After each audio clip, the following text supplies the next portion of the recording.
This is in memory of Matthew Perna of Sharpsville. He was a J6er who ended up killing himself because they kept giving him a chance and putting back his gates. And they have this race. This is the third one, and all the proceeds go to charities that Matthew supported when he was alive. He's a very caring individual. I'm going to let Marcus tell you a little bit more about this event. Hi everybody, Marcus Priester here. I just wanted to tell you a little bit about my friend Matthew. We were friends for many years. First met the guy, he was a Bernie Sanders supporter. And after hours and hours on the trail, and that was when Trump was first just announced he was going to get into the political field. And I was pretty excited about it, and I encouraged him to look a little further into this, and sure enough, he started seeing his way into the Trump support, and he was a big Trump supporter. Uncle Ron back here. We've been to rallies. Matt was very excited about Trump and all the good things that he was bringing to America. And we were January 6th, and I had my son with me. So Matt and I sort of got split up because things got kind of crazy as the crowds marched to the Capitol. We got kind of split up from the group. It took everything I could just to keep hold of my son. And it was pretty chaotic. All I know is later on we met back up at the hotel and found out that he had went in and he had posted a video on Facebook. That's what he did for a living. He was a salesman, and so social media was a big outlet for him. And he was looking for the video, and like we all know, because we're awake to what's going on. We know that the cameras were at the front doors. It's what happened on the side doors. They were waving people in, and the doors were wide open. He walked through, didn't touch anything, didn't harm anyone, and walked through and took a video. So he posted the video. His picture showed up on the FBI website, and he turned himself in. He thought it was a joke at first, and he went to the website, seen his face was on there. He said, "I'm going to turn myself in." And police showed up at his house, arrested him, and he fought back and forth with the judicial system for a long time, and it wore him so thin. He was dealing with so much. He had lost his mother years prior to the medical establishment. They gave her some bad blood. She was getting a blood transfusion, so he had been through a lot. He came home from South Korea, where he was out to spend time with his mother while she was sick, lost his mother, and so he had a lot of things built up, and now he's going through this. And he had never been in any kind of trouble in his life, so this was a lot for him. He had never had a parking ticket, and now he's looking at, I think they were threatening him with maybe 8 years felony charge, federal prison. It was a lot, and he sort of obsessed about it, and he was not a weak man, but he was not a weak man. So he took his own life, and it wasn't because he was weak. It got to him. It got inside his head, and he obsessed over it. And they kept pulling the carrot back from him. They would set him up on the court date, then they would postpone it, and it was just this game back and forth. And the very last court date was on his mother's birthday, and I don't think that was an accident. They wanted him from the time he was a social presence, so he had a radio show, and he was talking about a lot of things taboo in the local public, conspiracies and things like that. And so he was a target well before he was even at J6. And once they had him on something, they ran with it. And so that's the story of my friend Matt. We were best of friends. Never met a guy like him, and I never will, probably. He taught school in South Korea. He taught he traveled to Thailand. He taught school in South Korea. Right out of high school, a very interesting fellow. He lived a very interesting life at a young age. And yeah, I'm just really happy to be his friend. If anybody here is interested to come to support the cause, all of our donations and proceeds, it's a nonprofit. It all goes to humanitarian efforts. We donate to local trails, animal shelters. We plan on building a schoolhouse in Haiti is one of our big projects that we hope to see through this year. This is going to be a big year. There's prize money for the runners in the 5K and the 8 miler. So that's going to bring a lot of attention to the race. And we're just hoping this thing gets bigger and bigger every year. That's all I have. But thank you, everybody. Thanks, Marcus. I went to the event last year. I walked it. I obviously didn't run it, and I'm definitely not going to run it this year. But on your table, there's a postcard with the information. If you can't walk or run, or you can't be there, some things you can do is to donate, like a basket for the Chinese raffle. I donated a couple of baskets last year. You can go on the internet and see. And then there's these little cards too. If you want to spread the word, take a couple of them and give them to your friends or whatever. It's a really nice event. There is music, a lot of camaraderie, a ton of baskets to bid on for the Chinese auction. And it was a great event last year, and I'm sure it's going to be even bigger this year. So if you can get out and do that, that is on the list of upcoming events that is on your table. There were so many of them, I decided I didn't want to forget them, so I put a list on your table of upcoming events that people had asked me to announce. So Wednesday, the 4th, at the Living Word Church in New Wilmington, they're starting a biblical constitution class with videos with Rick Green. They're excellent, I can tell you that. That's if everybody Hey, can everybody hear me? Are we okay in the back? Okay. Audio good? All right, so you're welcome to join. There's no charge for that. Bill Kirker, who comes to our events quite often, is associated with that church, so he's inviting people. The next event, we're going to have Susan Hogelman, my friend, come up and talk about. Thanks, Sherry. Wow. How blessed Matthew is to have a friend like that. And what a story. If that doesn't make you angry, I don't know what else would. Well, my name is Susan Hogelman, and I'm just the nobody wanting to tell everybody about somebody that saved my soul. I'm with a little group of people that meet every Tuesday night when we don't have Patriots meetings. We're a group of 12 that used to gather together and talk about how awful the world was. And all we do is complain. But one day we got together and said, hey, let's do something about it. We're tired of just getting together and complaining. So we decided to put on a festival at Irons Mill Farmstead. It's a beautiful pumpkin, corn maze, kids' dream place to gather together. And we decided to, we went to a revival in Iowa and heard this amazing team at the Field of Dreams in Iowa put on this beautiful revival. We saw men and women come and give their heart to the Lord. And we knew that we wanted to bring it back to our community. So we decided that we were going to try to do that here in New Wilmington in Lawrence County. So the 12 of us got together and we raised a lot of money to bring the team from Iowa here. We had, last year was our first event, we had over 800 people come. And this year we're expecting over 1,200 people to come. It's going to be bigger. And we have the same team from Iowa coming.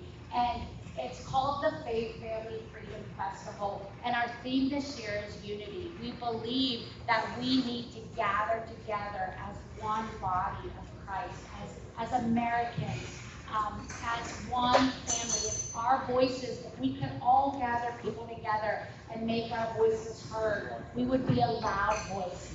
And that's what we're trying to do. And I just want to tell you a little story. Well, first of all, the festival is September 8th. It's on a Sunday evening from 4 to 9. From 4 to 6, the kids come and they play completely for free. Actually, I'll tell you a secret. They can play the whole time for free. And then we want people to come and bring their chairs and listen to a lot of testimonies and a lot of worship music. We have a giant LED screen coming. We have a great band playing. It's just going to be really a bunch of people gathered together to humble ourselves, to pray over our country, our families, and all together as one body. But I just want to tell you a little story. I run run a pretty big Facebook page. I have close to 60,000 followers that read my stories I write. I write about the Amish, but it's more than that. I share my faith a lot on my Facebook page. And I promoted my Faith Family Freedom Festival on my Simple Life page. And if you would have heard the comments I got from people, how dare you? How dare you? And I said, well, what are you offended about? Is it faith? Is it family or freedom? What are you offended about? It was the flag. It was the flag that people were so offended by that I put on my site. Can you believe it? I couldn't believe it. And then 2 days ago, I was at Walmart grocery shopping, and I was blown away by how expensive everything's got. I don't grocery shop too much because I eat a lot of fresh vegetables and fruits, and so I go maybe once a month, and it just seemed like this time they were outrageous prices. So I wrote on my Simple Life site, I wrote about my experience, how I couldn't believe how expensive everything was.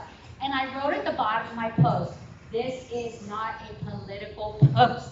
I'm just talking about how expensive food has gotten. How's everyone surviving? What do you think happened again? Everyone starts screaming and shouting, how dare you? You did make that political post by saying that. You can't even talk about prices being high without offending people. It's so much more than a political battle. We are in such a spiritual battle here. So that's what Faith Family Freedom is about. It's about trying to gather people together as one voice, to call out to God and ask Him to heal our land. So I hope you come. I hope you support us. I hope you bring your family and friends. And we're also offering a $500 prize to whatever church brings the biggest youth food to. All right, thanks everybody. I know several of you were there last year, and it is a great event, and it's a great venue for the kids. Before I forget, Karen would like to have, she's training us on this hand counting paper ballots. On your table, there's a Lawrence County Patriot contact list. She would like your name and your email so that she knows who all got trained. So if you would pass that around your table this evening so we can collect it, put your name and your email address on there, if you would please.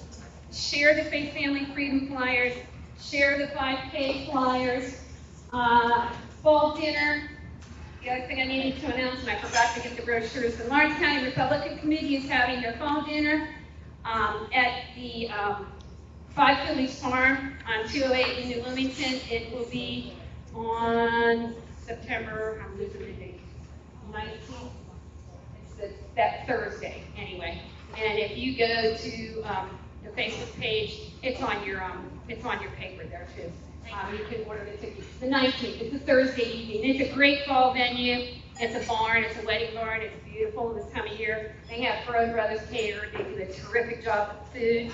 So I don't know who the special guests are yet. They say it's going to be somebody big. I have not heard. So check out our Facebook page and check out the link that's on that paper that you have there. See if I covered everything now.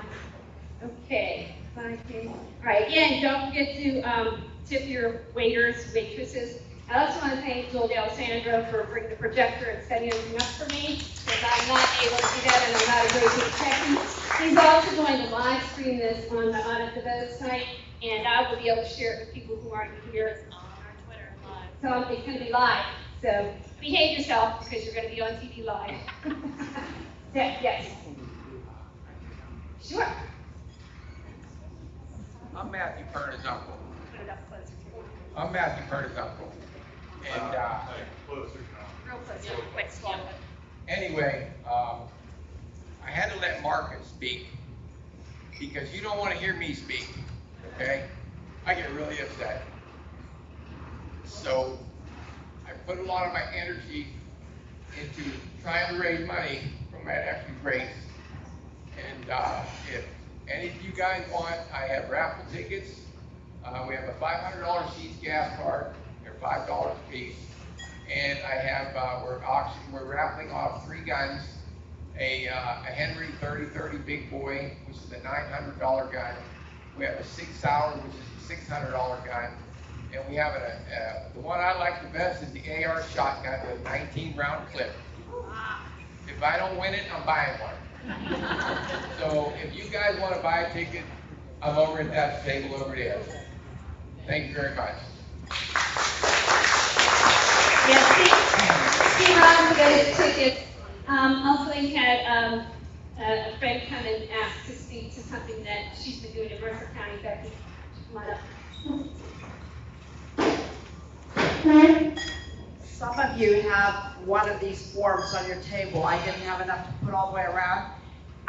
We were working on a project in Mercer County and sending out letters to every registered voter in Mercer County who had moved out of state and returned mail, or they'd reported it to the post office that they'd moved out of state back to 2020. We sent nearly 1,400 letters and put a self-addressed stamped envelope in there for them to fill out this form and send it back to the election board in Mercer. So far, 185 letters have been returned to the election board, but I'm getting other letters that have come to me that the people have moved and not reported a change of address, or it's not forwardable. So I'm just saying, if someone needs to come off of our registry, which is very important, if you know of somebody that moved out of state, you know, be sure to tell them they need to fill out this form and they have to sign it. It's called a wet signature. They have to sign it or die. That's the only way that you can be removed from the voters registration roll in Pennsylvania. So Lawrence County, Mercer County, wherever, please tell people if you need a form. I have some of these forms with me, but I believe you can probably go online and get a form, but the person has to sign it and then send it in to their election office. Okay? Thank you. Thank you. And that is a request to cancel their voter registration form. It's what the form is that you had. And that's the first I've heard of that, so thanks for sharing that with us. All right. No further delay. The reason we're here tonight is to talk about hand counting paper ballots and getting rid of the stinking machines. And we're going to do that with Karen Taylor come out into the. Thank you very much for being here. My pleasure. My pleasure.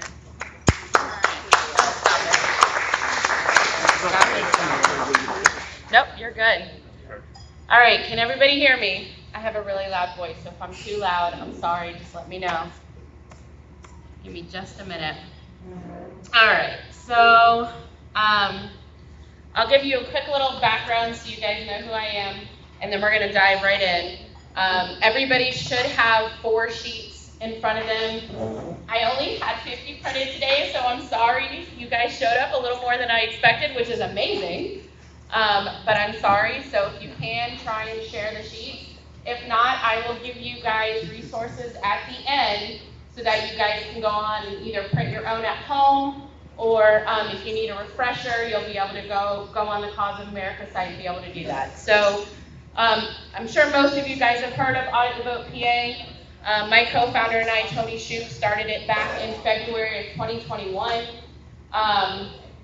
We actually, previous to that, were taking one of the, I heard you talk about Rick Green in the Constitution classes. So Tony and I actually took the Constitutional Live class from Rick Green at the end of 2020.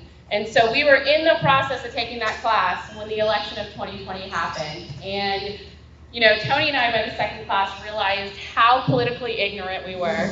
I mean, right, like, it just, you know, we were just like, oh my gosh, we know nothing. And it was, you know, ignorance on our part, but unbeknownst to us, we just didn't learn it. And so when we were going through the class and we realized, like, our eyes were totally open, and then we saw everything that happened with the 2020 election, and Tony and I were both like, no, this is not okay. And we totally expected, you know, he put his hand down on the Bible for inauguration, he'd get arrested, like something wasn't going to happen, it wasn't going to be certified, and lo and behold, it happened, and we are now almost 4 years later. So as we started going through, and Tony and I kind of looked at each other, and Rick Green had put out a challenge and said, you know, be a force multiplier and host your own Constitution classes. And neither Tony or I wanted to do it alone, but we thought, okay, you know, we've been friends for years, and we're like, we'll do it together, right?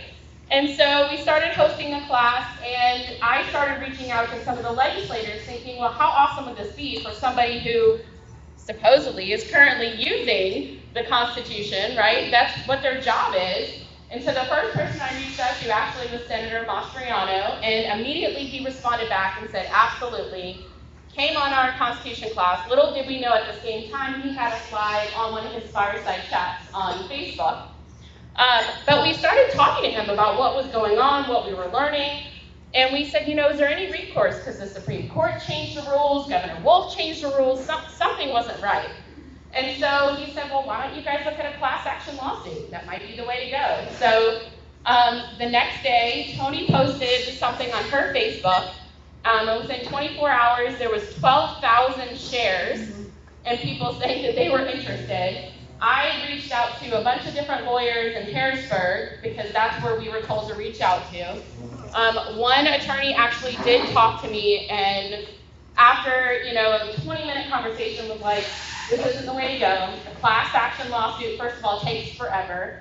It's going to be really, really expensive. You're looking at hundreds of thousands of dollars, and trying to get a judge to certify the class is going to be really, really difficult. So you may want to look at a different avenue. So we kind of went back to the drawing board, and I and another lady who was working with us at the time, Janie Sheffield, worked on a petition, and it was a grassroots petition. We started sharing it on all our social medias, and that ended up over 120,000 signatures for a petition for a full forensic audit of the 2020 election.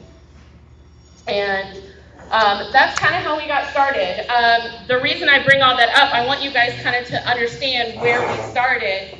Now at this point, I am still the CFO of Audit the Vote PA.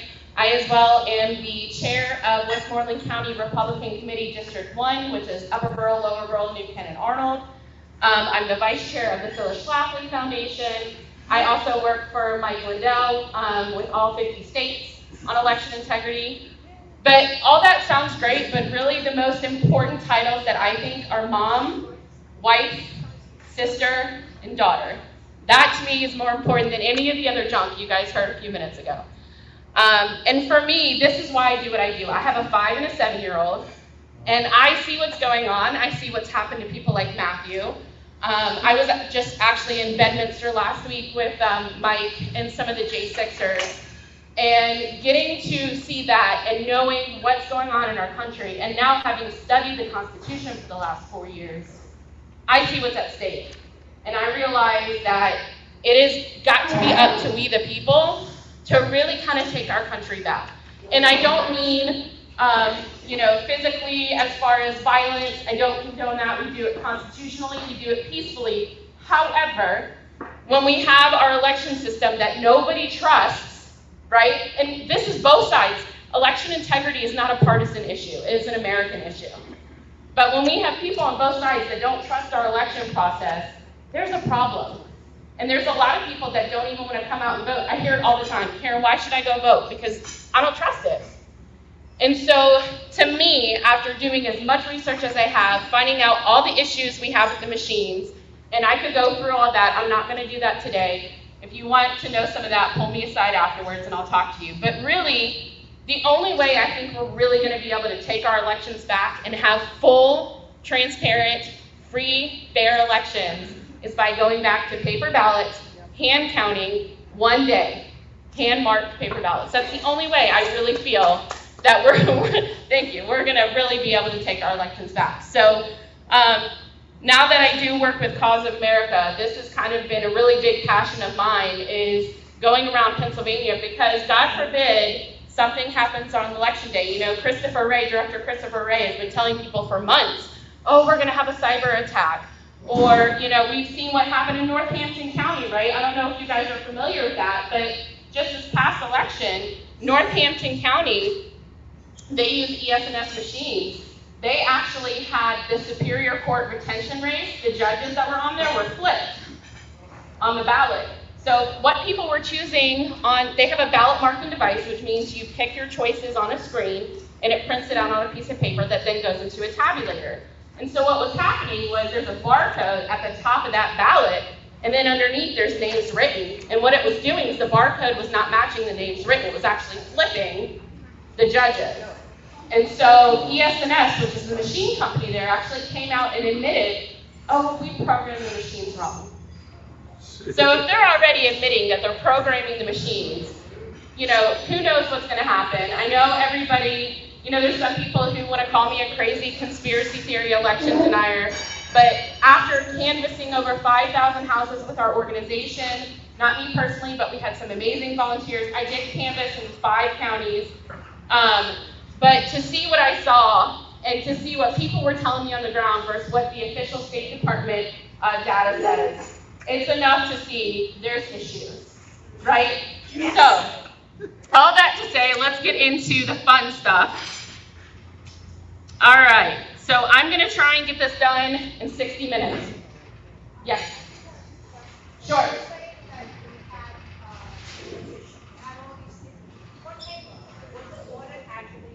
That's a great question. So we were that close to getting our audit. We did work alongside Senator Mastriano. He was trying to get the same type of audit that happened in Arizona. And unfortunately, there was some people in our legislature that didn't want it to happen, and in the Republican Party, and they did stop it from happening. That was when he got removed, and all that, he got removed, you know, all staff got removed, he got removed out of caucus. And then it got taken over by Senator Chris Dush with an investigation, and that investigation is supposedly still ongoing. 4 years later. Second question, how? You're during the gap, but nothing matters unless they agree to have it. Absolutely. Where are we now? Are people talking? So here's the thing about Pennsylvania, and that's a wonderful question. Pennsylvania, because we're a Commonwealth, all 67 counties are allowed to run their elections as they see fit, as long as it falls within the Pennsylvania election code. So it's really got to be up to the people on the ground to convince their election board, which is typically your commissioners, to A, what we're asking for this election coming up in less than 70 days, is will you at least let us hand count the presidential race before certification. That means hand count all those ballots. And the reason we've asked this is because if you guys, you know, anybody who has a little bit of knowledge as far as the background in politics, in 2016, people screamed that the election was stolen from Hillary Clinton, right? You guys remember that? They screamed it. 2020, people think that it was stolen from Trump. In my personal opinion, I think it was stolen from Trump, right? It was. But here's the thing. Do we want another 4 years of one side or the other screaming that it was stolen because people don't trust the election process? And so that's something I've been trying to get to the officials is saying, do you want people to trust you and to trust your election process? If you do, then at least let us hand count the presidential race, because that's what everybody's looking at, right? Yes, there's down ballots, which are just as, if not more important, because as most of you I'm sure know, our municipal races and our local elections, those affect your everyday life. So in some ways, they're even more important than the presidential race. But everybody, the whole world, not just our country, the whole world is looking at our presidential race. So will you at least let us hand count the presidential race before you certify the ballots? Well, we've gone to all different counties. So Tony actually was just in Beaver County with the commissioners. They are actually having dialogue. Westmoreland County, they're having dialogue. So I'm not saying that, I will tell you this, I don't think a full hand count with the paper ballot is going to happen by November. However, if we can show them that this is a doable process, full chain of custody, very transparent, right? There is reconciliation, that's complete transparency. It's one step closer for them to agreeing, let's put the machines aside, and let's do it so people can trust our elections. But the only way they're going to allow that is if we can tell them we have volunteers ready to go. Because I have talked to 4 different commissioners from all different places in Pennsylvania, and that is one of their biggest concerns. I don't have enough volunteers. So my goal personally, I'm trying to personally train over 1,000 people in Pennsylvania before November, so that if something happens on election day, we are prepared and we have enough people that can come in and help with hand counting. That's my personal goal. You had a question back there, and I want to make sure you get it answered. No, I was trying to get the mic. Oh, okay. I just saw your hand up. Yes. Sure. Where, I think Laura Trump was, on there talking about the commission in Detroit. There are, they're looking for poll watchers. Yep. And they chose 50 Republican poll watchers. They were only saying 50 Republican poll watchers, but they took 2,300 Democratic poll watchers. What is preventing that from happening in Pennsylvania? So that's a great question. To be honest, I don't know. The only thing I can tell you is that it's going to take legal people. So if only 1 or 2 or 3 people are showing up at the elections board meeting, that's a problem. Really, it's got to be up to the people. You have to show up in masses. And like I said, you do it peacefully and constitutionally, but if they've got a room of 100 people in their election board meeting, they're going to pay attention. And that's the problem. We have to get more people that are willing to get involved. And I know people are saying, well, they're Tuesday mornings at 10 a.m. and I work, and I get it. I totally get it. But my battle cry this year is don't let that be your excuse, let it be your reason. Because after November, if we cannot get this fixed by November, I don't know what's going to happen after that. It's not going to be pretty. Because I don't know if this country can handle another 4 years like we've just had.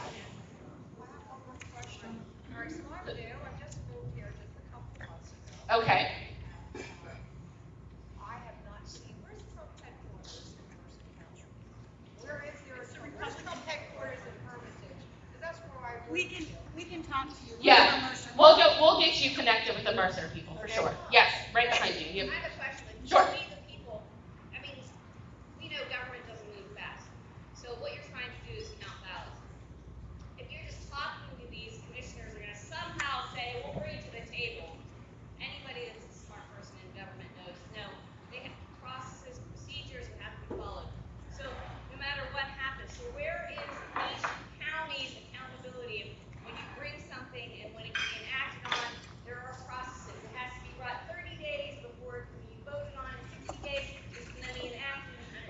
So it doesn't have to do that with Han County because it's up to the county officials, not the legislator. So it's literally the commissioner. So they can decide immediately to enact it and it can get enacted. Now here's the thing. As far as if we wanted it done completely and get rid of the machines, that has to happen by September 23rd because that's when the ballots start going out. That doesn't mean though that we can't get permission to hand count the presidential race before certification. They could decide that the day of election, right? That's up to them.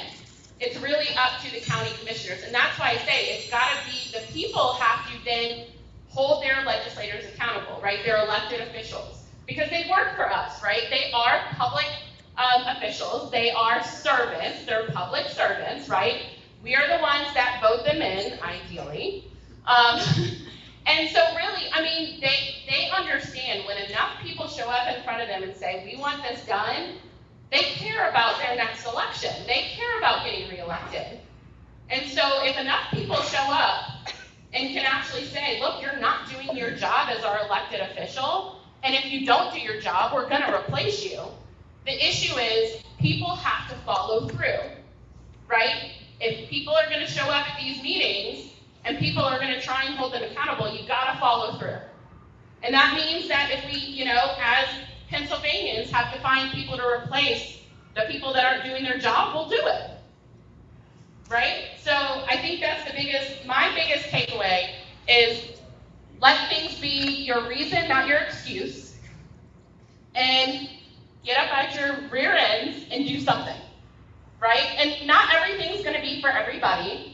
And I want to get some questions answered, but I want to get to this too because I don't want to keep you here all night. It's going to take about an hour. But really, I want you guys to know, one of the areas I think that we're missing as far as people who want to get involved is the 18 to 35-year-olds. Because I'll tell you, with our canvassing effort, like I said, we canvassed over 5,000 houses. Our median age of our canvassers were probably in their 60s. I had an 80-year-old woman over near Philadelphia that was going door to door, and she could smoke some of my younger people. So I want you guys to know, we're doing the best that we can as far as getting awareness out, but it's got to take all of us. It really does. I know I can't do this alone for sure, and I don't even act like I want to do this alone, but, this is something I'm really passionate about because I think this is the only way we're going to be able to ever trust our election system again. And I will say one of the things I get, human nature, people lie.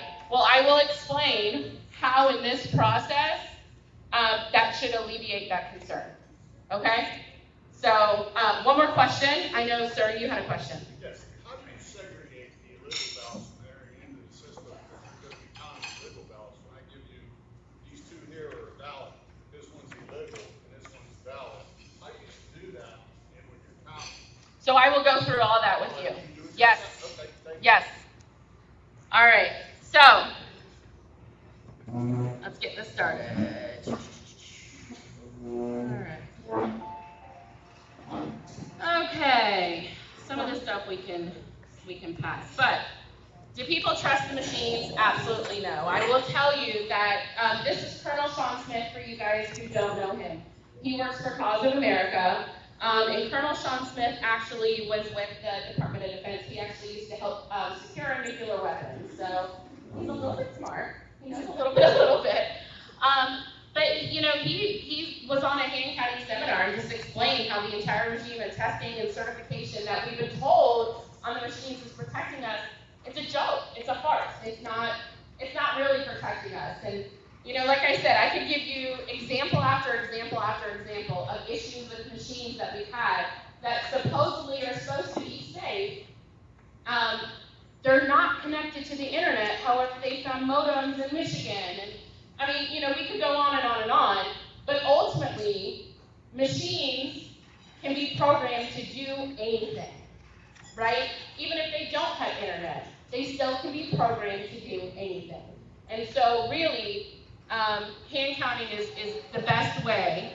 So, Cause of America, like I told you guys, the organization, Mike Lindell, actually helped fund Cause of America. It came out of some wonderful patriots from Colorado, USIEP.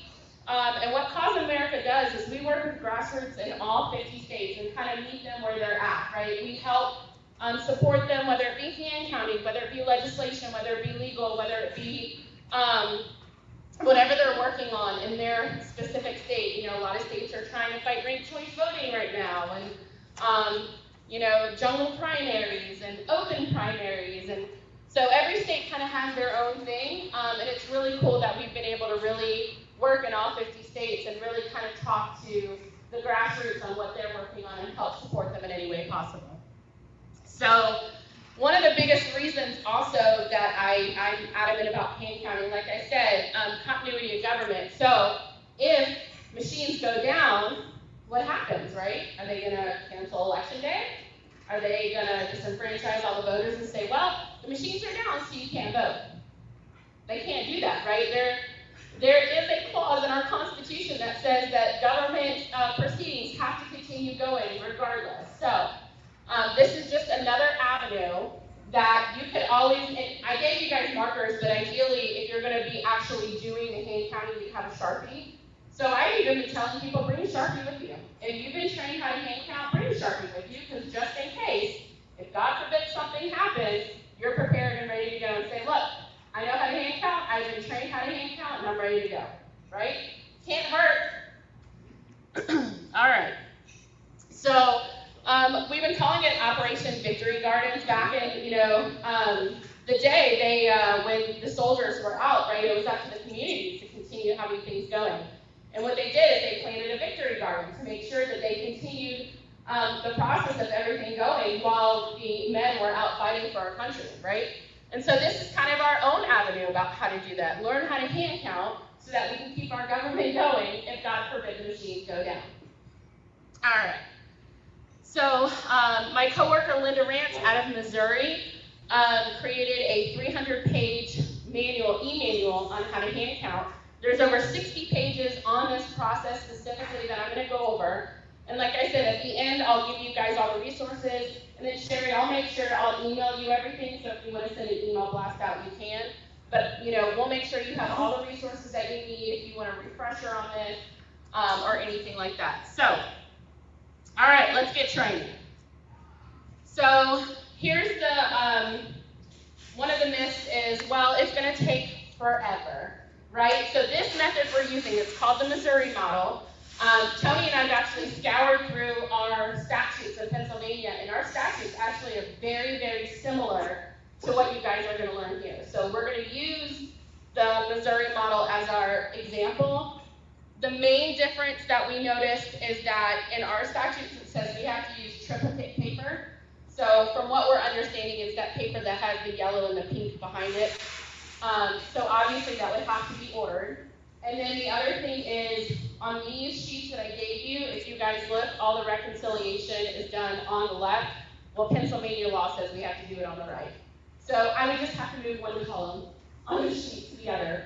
But for training purposes, the whole purpose today is so you guys can get the skeleton of the program. You're not going to know all the details, and that's okay. But I want you guys to see how doable this is and how transparent it is. Because if you can get this part down, then the rest is simple. So my next question is, who's played bingo in here before? Okay, perfect. So when you guys are dabbing, and I will explain the process in a minute, you're going to do exactly what you do with bingo. One quick dab. You don't need to fill in the spot, anything like that. Think of playing bingo, right? You're just literally making a dot. So they say, all right, well, it's going to take forever to hand count. Well, how many times have we, in the last, say, 4 years, have we gotten our election results the night of? Never, right? No. They're always 2 or 3 days later, there's some discrepancy. Or in reality, our UOCAVA ballots, which are our military and our foreign dignitaries and our contractors that are overseas, they actually have until November 12th to turn in their ballots.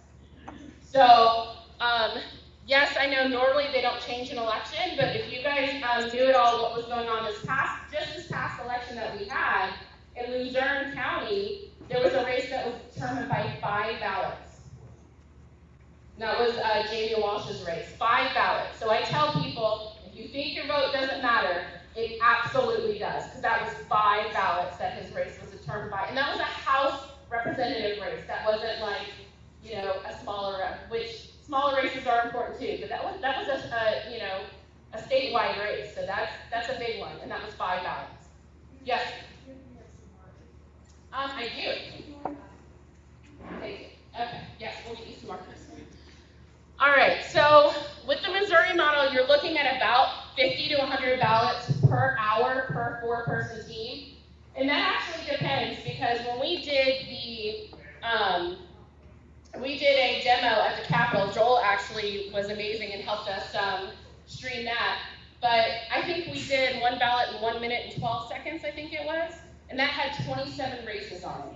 So it's really going to depend on how big the ballot is, right? And once the 4-person team gets jiving, and I'll explain that in a minute, it goes pretty quickly. So it can be more. It's probably not going to be any less than 50 ballots per team per hour. So obviously that would scale up.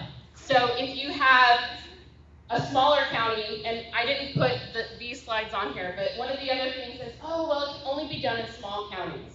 Well, guess what? In a precinct, 800 or 600 to 800 ballots is the same in a county that has 10,000 people and in a county that has 300,000 people, right?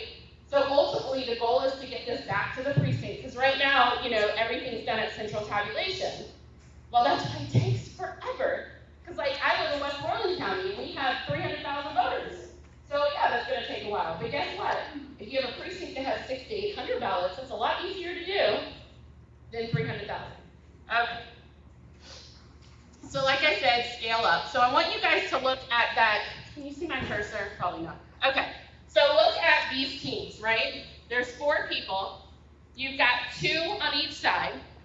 So these 2 are going to be the calling judges. They're going to call out, well, one of them will call out the ballot. The other person next to them is to make sure they're calling out the correct information on that ballot. And then these over here are the recording judges. So you guys today are going to act as my recording judges. I'm going to act as the caller. Now, I want to explain this a little bit to you, because you see how 2 are red and 2 are blue. And like I said, the one thing people tell me all the time is, well, Karen, human nature, people lie, right? Well, the goal ultimately is to have 2 people of one party and 2 of the other. And I don't like to say just Republicans or Democrats, because there's libertarians, there's independents, right? It just, you don't want 4 of the same party. Now, let's say that in one county it's very blue or very red, and they can't find people that are willing to volunteer of the opposite party. Well, the great thing about the forms you guys have in front of you, which I didn't put on these forms, is that on the back, you actually have to sign your name on the form. So, if anything comes up that doesn't look right or doesn't match, because there's always 2 sets of paperwork, then guess what? The commissioners know who they need to talk to, and if they have to run an investigation, they know who to go for. So, there's the whole purpose of this is to try and make it as honest and as transparent as possible. So your name, as the recording judge, is all over the paperwork. So yes, I understand human nature, I get it, but hopefully that will alleviate some of those issues, because you're going to be held accountable if your name's on that paperwork. All right, let's keep going.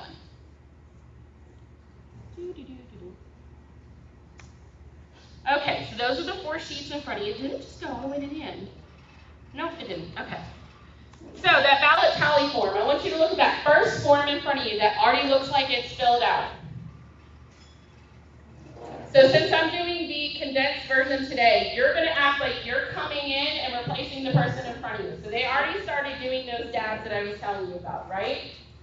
So you're going to continue on. So when I start calling things, what you're going to do is just fill in the next dot. And I'm going to go through all that and explain, how this whole paperwork works. I promise you it's easier than it looks. When I am calling the name, so let's say I have a ballot in front of me. We're going to look at the presidential race. Here we're going to look at the Senate race for the example. But for the presidential race on a ballot, what would happen is the ballot would be numbered. And it would just start 1, it would go all the way down. So on the ballot, it would be, well, I can't decide anymore, I guess it's going to be Harris. Harris, because they're the incumbent, right? They're the current party that holds power, would be number 1. Trump would be 2. Well, is she still in? So let's just say Stein, right? And then Cornel West. And then there would be write-in, right? So the write-in would be 5. So it would start 1, 2, 3, 4, 5. So if you guys look at the top, you see those numbers 1 through 25. Those are your candidates. All right, you're also going to see that big A at the top. So every sheet that has A is going to be your first through your 25th candidate. If you have more than that, so like when we had those delegates, right, that just ran recently in our primary, there was more than 25 people on that ballot. So then it would go to B, which is going to be 26 through 50. So again, your ballot is just going to be 1, 2, 3, 4. So the other question I got is, Karen, what happens if there's ballot referendum questions like we had in 2020, right? So then what would happen where that A is, you would see a Q&A. So questions, and then again, it would be the same situation. The first through 25th answer would be on that first sheet, and then if there were more, it would go to a second sheet that would say QB. Everybody following? Okay. So there you go. Now, each column is the votes for that particular candidate. It is not the ballots, it is the votes. So, I know it sounds confusing, but each one of those dots would be somebody that's looking at a ballot and called for that particular candidate. So, for instance, if you, like I said, if Harris was number 1 on the ballot, then everything in that column, those are the amount of votes that Harris got. And number 2 would be Trump, right? So that would be the amount of votes that Trump got. Obviously, this is a little bit different. I'm going to grab this for just a second because you've got to get used to hearing these things. If you look at the 4th sheet, just so you guys can reference that, those are the candidates I'm going to call. So the first race is actually a United States Senator race. So candidate number 1 is James Pearson. So on your sheet, those are the votes that Pearson got on that first column. Okay? All right. We good? Everybody good? All right. So, like I said, you're going to look at this, the United States Senator, and how I'm going to call it is I will say number 1, Pearson Senator. Now, the reason I would say Pearson Senator is for the other person, you remember the 4-person team? The other calling judge needs to hear the position and the last name to make sure you're calling the right name. But you, as the recording judges, all you're worried about is that number. Ignore everything else I said, okay? The reason I'm doing that is because in a real scenario, even in Pennsylvania law, you have to call out the name and the position of the candidate. So I want you guys to get used to hearing that, because in a real scenario, that's how it would be. So what I want you to do is block out everything else other than the number that I'm telling you, okay? All right, so how you'll be doing dab is literally it goes left to right. So left is number 1, the right is number 2. There's 2, if you look, there's 2 columns in one of the big columns, right, of the numbers. So you're going to start with number 1, you'll dab number 1, and then if I call the name again, you dab number 2. Now obviously it's already filled out a little bit, so what you're going to do is start in the next open dot, which is going to be number 44. On the first column, right? So that would only be for Pearson. If I called Pearson number 1, then you would dot number 44. But don't do it yet. All right. So again, like I said, you would have a Sharpie for the dabbing. Now, if you guys look, I'm going to go ahead and do this because everybody asked me this. If you look at number 9, column number 9, you're going to see that there is a circle, an X, and 2 initials, right? So that would be, if somebody made a mistake and dabbed the wrong one, we have a pencil at the table. And I can go through that in a minute, but at the table you'll have nothing but a dollar store calculator that can connect to the internet, a pencil, a blue pen, and a Sharpie. And then these. You cannot have anything else at the table. No water, no nothing. Obviously, you got paper ballots, right? But nothing, no cell phones, no nothing. Those have to be put at a different table, which will be obviously in the same room, but you can't have anything at the table with you. So, what you would do is make a circle with a pencil. And the reason you do that is because as the callers are calling the numbers, you may end up having to need that dot, right? And so if you do, there's no reason then to mark it out because then you'll use that dot. But if you get to the end of that batch, which could be 25, 50, 100 ballots, you get to the end of that batch and you don't have that, then what you do is take a blue pen, circle it, put an X on it, and then both you and the recording judge next to you have to initial it to show that was a mistake, you acknowledge it was a mistake, and that's not going to translate down to the bottom. And I'll get to the bottom, so just hang with me. All right, so at the bottom, what's going to happen is once we get through the batch, like I said, depending on if it's 25, 50, 100 ballots, that particular batch that you're working on, then you're going to go all the way down to the bottom, and you're going to add up all those dots. Now here's a cool little cheat thing about the dots. All you have to do is look at the next number that's not filled out, and then you know the number before is how many votes that particular candidate got. So it's a little cheat, fun little cheat code. So we're going to do just the 1 through 5. That's it. We're just going to do the Senate race. And I want you guys to know this was actually used in Osage County, Missouri in 2023. This method was used in a real election. It worked. And so it is a usable, proven method. So, time was very similar. Yep, 5 hours. They were able to count all their ballots in 5 hours. So, all right, let's get practicing. So if I call 1 Pearson Senator, you guys remember, all you're listening for is number 1. So what you're going to do is take your dot, and you can see it right here. You're going to dot on number 44.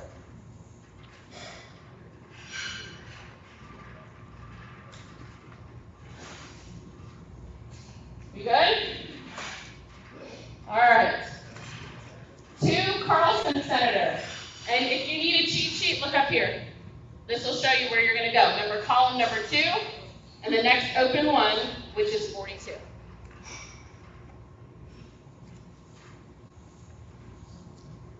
And if you don't have a marker, you can use a pen or a pencil just for the demonstration. But the reason that we use Sharpies is because a Sharpie bleeds through, right? So since there's 2 sets of paperwork, and I'll explain how that goes at the end, but there's 2 sets of paperwork, somebody can't try and manipulate one because it bleeds through to the back. All right, 1 Pearson Senator. So again, you're just going to go to the next open dot right here.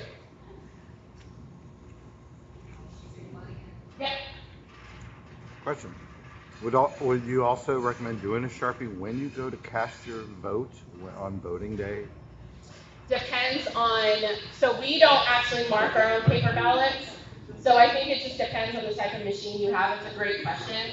But there are a lot of machines that are the ballot marking devices that it marks the ballot itself and you don't. Where we're at in Beaver County. If you should use a Sharpie, if you have to mark your own paper ballot before it goes into the tabulator, you should use a Sharpie. So that it bleeds through. Beaver County, we do hand, Yes. with a pen. Yeah. Yeah. So, like, I know us and I think Clearfield, Northampton, there's, I think only 13 counties that use Dominion in Pennsylvania. Most other ones use ES&S. We actually do have Unisom, Hart Civic, and Clearvote as well. So we have all 5 major machine manufacturers in Pennsylvania. What? To use the Sharpie, if you're actually hand doing your ballot, I would. But we don't do that in my county. My county, we have to use the screen in it. I have a little question. I love this as an option in case there's, electrical, problems with machines or. But what about if we promote that we have to have someone independently checking test machines? Then certified. They won't let you do it. Because they're going to tell you it's proprietary information. It's TIDA. It's proprietary information, and the people that do that, it's called logic and accuracy testing, or you'll hear LNA testing beforehand. It's the machine manufacturers that they bring the people in to do that testing. They don't allow, we've never been able to see inside the machine. It's proprietary information. They will not let you do it.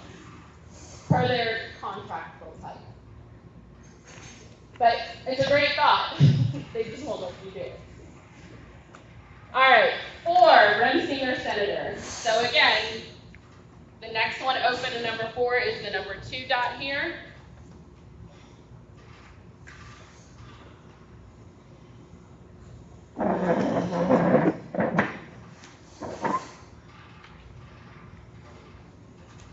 All right. 3 Billington Senator.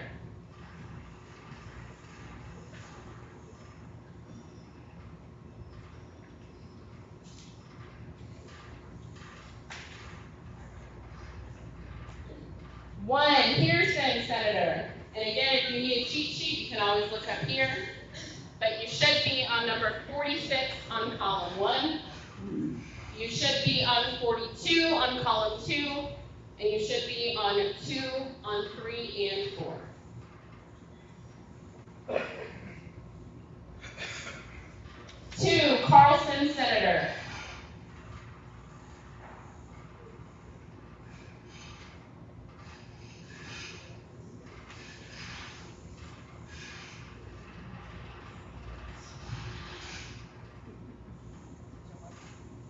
One Pearson Senator.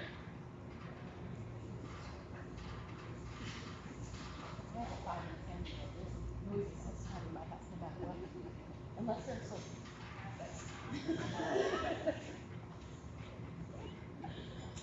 3 Billington Senator.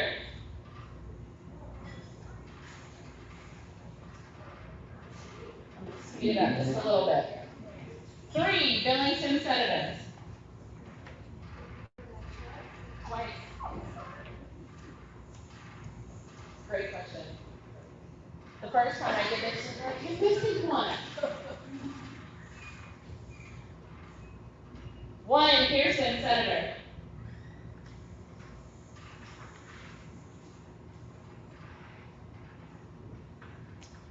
4, Rensinger, Senator.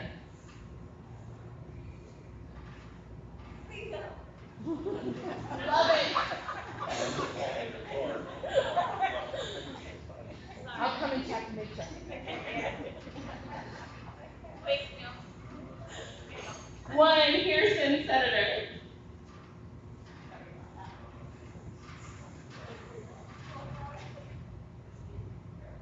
2, Carlson, Senator.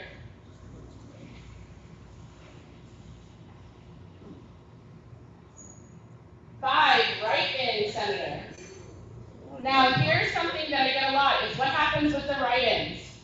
Because all the write-ins have to go to the county, right? But if you have Mickey Mouse, that's probably not a valid write-in. But if you know, like in our primaries, we have closed primaries. And I know some Democrats that actually asked me, can I write in Donald Trump? Am I allowed to do that? And I said, yeah, you are. So even though he's not technically on the Democrat ticket, that would still be a valid write-in. They're allowed to do that. So those then go in a separate pile on the table, which would go in a manila envelope to go to the county, and they actually, just like they do now, have to review them to make sure if it's a valid write-in or not. Yes? What about provisional ballots? Great question.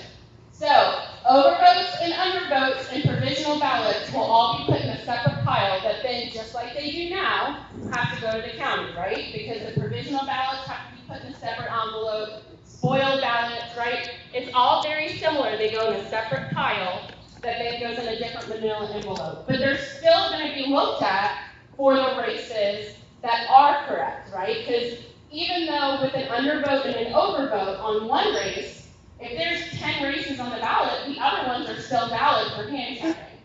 So what you would do is then we have these little tabs that you'll put on, like one of those little, what are they, the Post-it notes, right? So you'll put the tab on the race that has the undervote and the overvote, and then those will go separate. But the other votes you can still count if they're legit, you know, normal, the amount of votes. So great question. That's awesome. All right, so what you're going to do is take all the votes that you guys had. Remember, I gave you the cheat sheet, and you're going to just literally transfer that number and write it down there at the bottom in these 5 squares. So 1, column 1, the answer goes here. 2, 3, 4, and 5. I'm going to make it even easier for you guys. There's your number.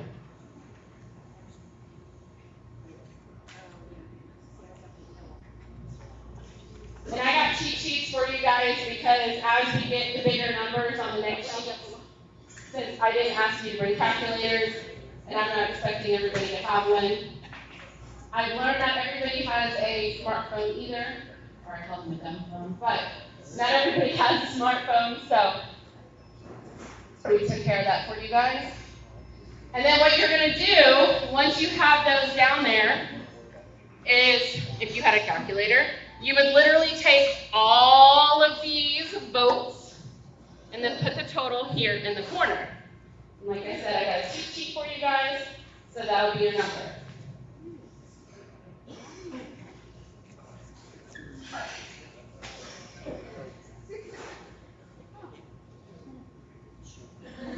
All right, now coming into the next couple of sheets, it's going to seem redundant.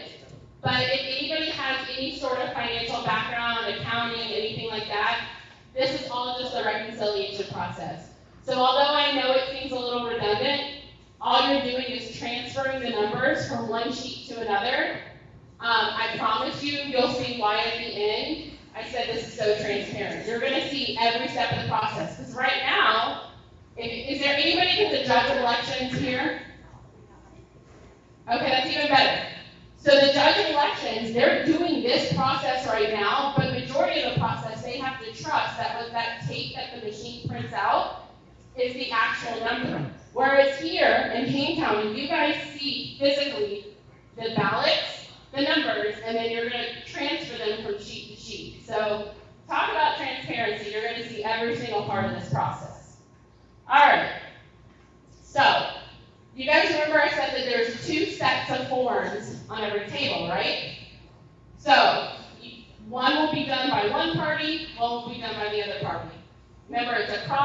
right? Chain of custody.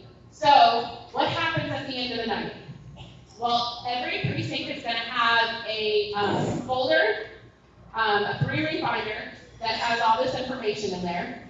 Again, you guys, when you come in, you have to sign in, you have to put your initials, because there could be 2 KCs, right? There could be a Karen Taylor and a Kathy Thomas. So they want to make sure that they know each individual person that has touched those forms. Well, one set will go in that binder, and that'll go to either the majority or the minority inspector. Doesn't matter who, it just has to go to one. Then the other set of paperwork will then get put with the physical ballots. Those have to be given to the other one, the minority and majority, whoever didn't take the binder. They then would both take them back to the elections department separate. They cannot drive together. That way, if anything is manipulated on either set of paperwork and they're not exactly the same by the time they get back to the elections director, then they know who specifically took them and who then they can start questioning about why something looks different. So again, we want to make sure that we have full chain of custody and as transparent as possible. So, up at the top, that would be where all the information would go. I know it's a little bit blurry, I'm sorry, but you guys can see it on your sheets where it has Liberty, so it has the polling location, it has the date of the election, and then on the side, like I said, the people, both of the recording judges are going to have to initial both sets of paperwork. This particular one that you guys see, it says number 5, this would be batch number 5. So during the day in Missouri, they are actually allowed to start counting their ballots an hour after the polls open. We have not yet found anything in Pennsylvania statute. We've been asking even the legislators to prove us wrong. We've not seen anything where it says when you can or can't count. So potentially, we could be counting throughout the day. There's nothing in our statute that we've been able to find that says otherwise. So if you're counting throughout the day, the judge of elections is the only one that's allowed to touch those ballots, right? So they would bring in the locked ballot box to the counting team. And so if it's being done throughout the day, there could be 50 ballots, 50 people have come in, they'll bring them over, you guys can start counting, and that would be your first batch. So ideally, on this situation, this is the 5th batch of the day that they have counted. So let's say there's 100, well this one I think says 101. But if there's 100 ballots in the batch, then those 100 would be batch 1, the next 100 would be batch 2, and so on and so forth. So, like I said, this one shows that there was 101 ballots counted in this particular batch. And then down here, you would fill it out once you get to the next sheet. So this wouldn't be filled out right now, and you'll see why in just a moment. So the batch summary sheet, that's going to be your second sheet. So it looks like this. Can I borrow you for a minute? I just need you to hold the microphone. Sure. So what you're going to do, well, can you guys hear me? Yes. Okay. I knew I had a loud enough voice. Okay. I'm borrowing you. Okay. So remember you guys filled out this bottom row here? So on your batch summary sheet, you're going to see the 5th row, which would be obviously the 5th batch. The first 5 boxes are open, right? They're not filled out. So all you're going to do is take this bottom row and literally line it up, and you're just going to transfer the numbers from the bottom of the first sheet to that 5th row on the second sheet. And this is why I said it seems redundant, but there's a reason for it.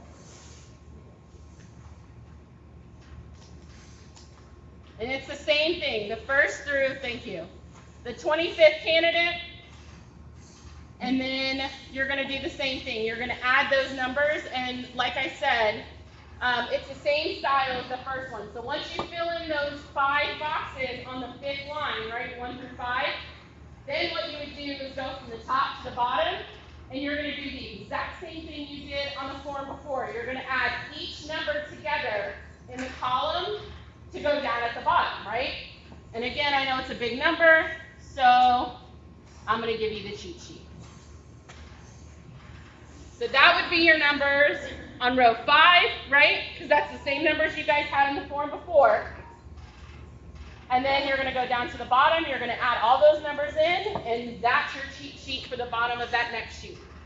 So 273, 194, 9, 4, and 1. I'm just going to put this down.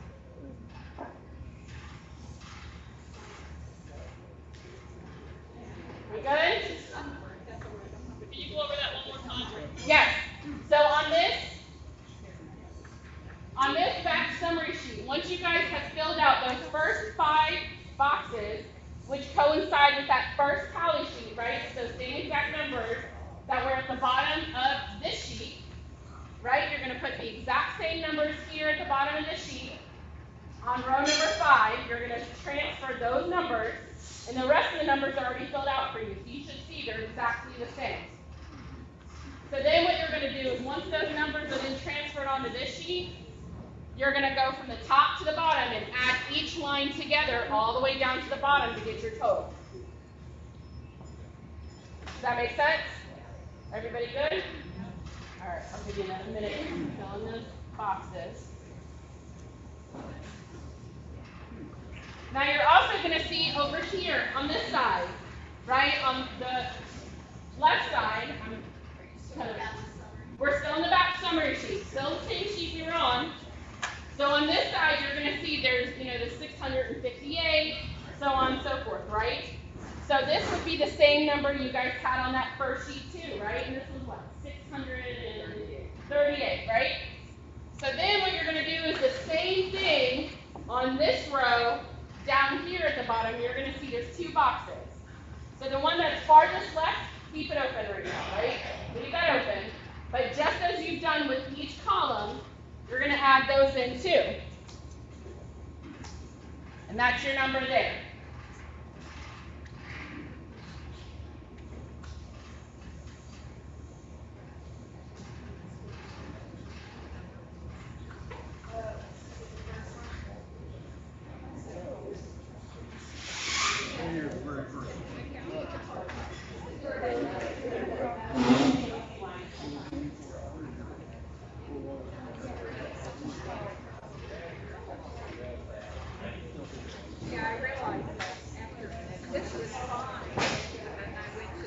All right, let's keep going.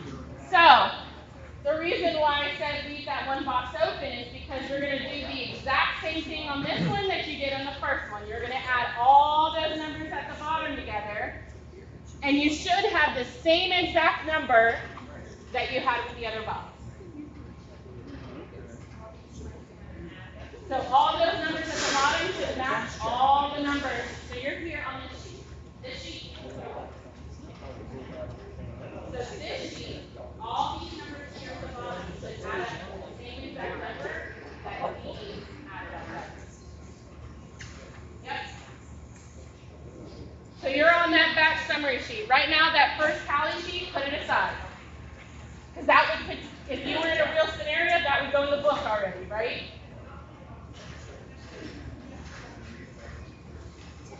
All right. So now we're going to do the exact same thing we just did with your third page, which is the results of the polling place. And it looks like this. And so if you guys look on that first group A, remember I said the one for the 25th candidate is always going to be the A. So you're going to look at this form, the results of the polling place, and you're going to look at the row at the top which says A. You're going to take the bottom that you just filled out on this sheet and do the exact same thing. Line it up, and you're just going to transfer the numbers that you just did from this sheet onto the next sheet.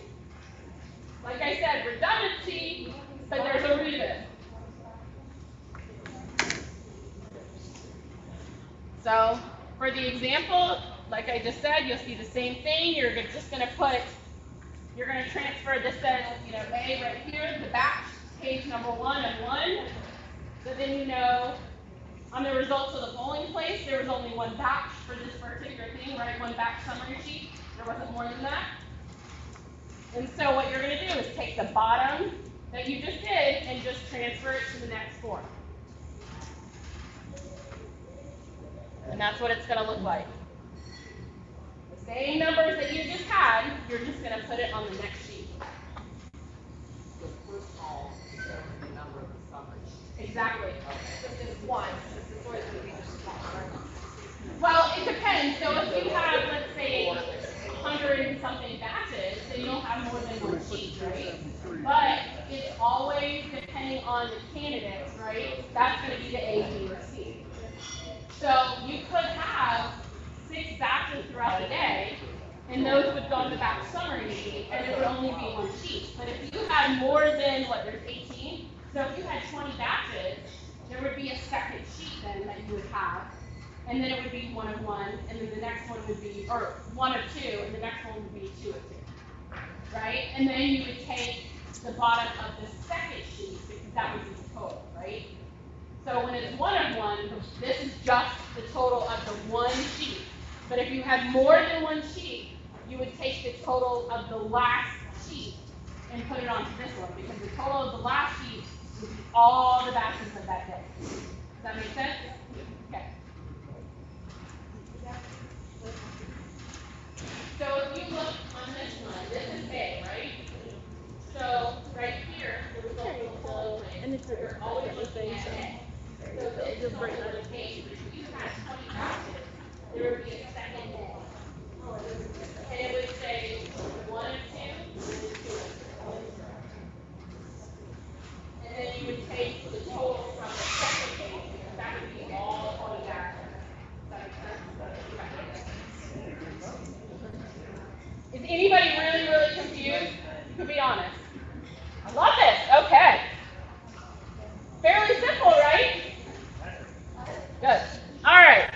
Last page. I joke about this page all the time because I joke that Mr. James Pearson must have really liked the lobbyist because his number was way above everybody else's. But all you're going to do is take those numbers from the bottom of the results of the polling place. And again, you're just going to transfer it to the next sheet. So it's numbered exactly the same way as your columns are. So number 1 column, that number is going to go on the first person, which is Pearson, right? So it's 1, 1. The second column, number 2, would go on the second candidate, which is Carlson. So it matches, right? That's the whole purpose of this chain of custody and transparency. Your numbers from here are going to match your numbers here. And again, for your cheat sheet, there are your numbers.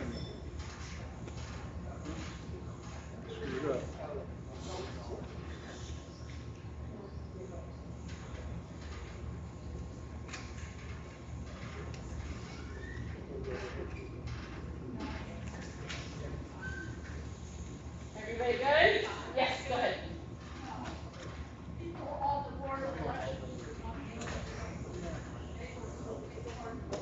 No, great question. So anybody, the only people that would be disqualified, so to speak, from doing this process would be people who are on the ballot.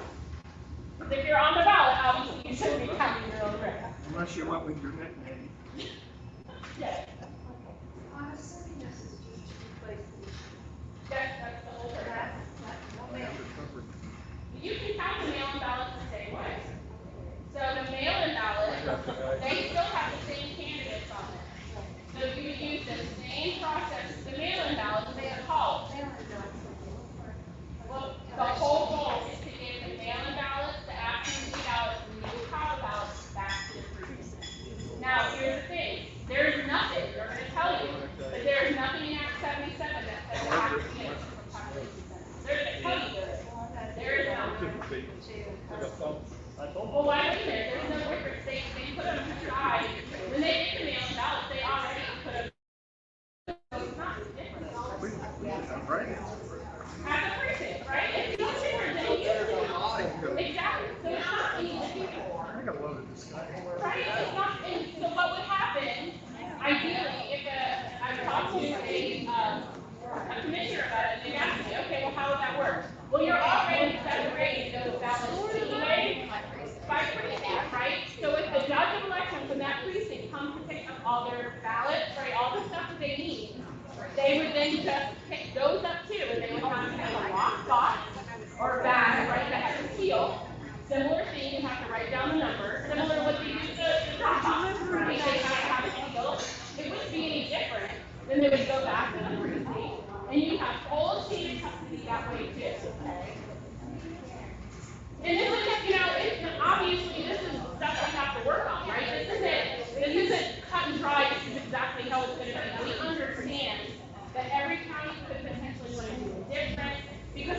allowed to do that, right? As long as that falls within the statute, they're allowed to do it how they see fit. So they may decide, I don't like the 1, 2, 3, 4. I want to do A, B, C, or D, right? They may not want to number it 1, 2, 3, or 4. So yes, it's going to have to be changed a little bit per how the county deems it. But that's why I said you don't have to know every detail. This is just to get the skeleton of the process to show that A, it's doable. B, there's full transparency in the reconciliation process. And you have full chain of custody with all the ballots that you're giving.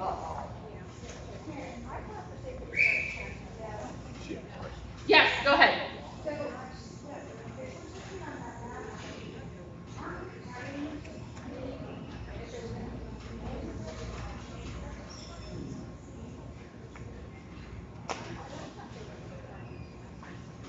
Yeah, so but all of these can get into this report, right? And add the yes, and that was what do you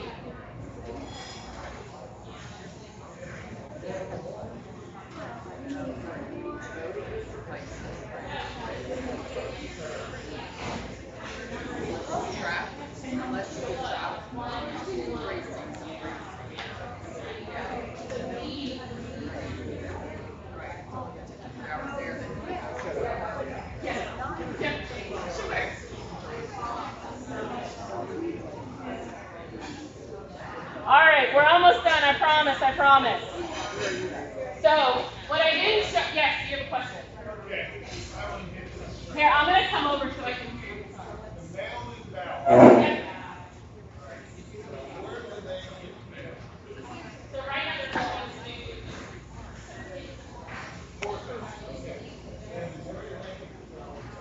so right now, they're being counted usually at the central tabulation center. So right now, that's where they're being counted. The ultimate goal is because they already, when they come in, they already have to separate them by precincts. The ultimate goal would be to have this done in every single precinct. It's a lot easier, like Westmoreland County. It's a lot easier to count a precinct that has 200 to 500 people, right? 200 to 500 ballots, than to count it at the central tabulation center that has 300,000 ballots.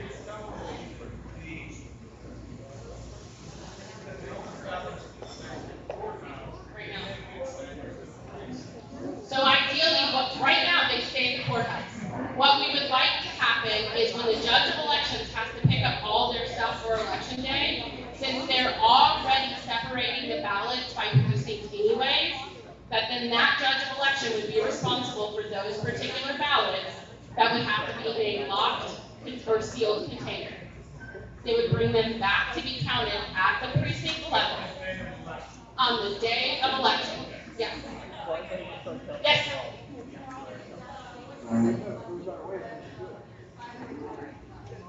Yes.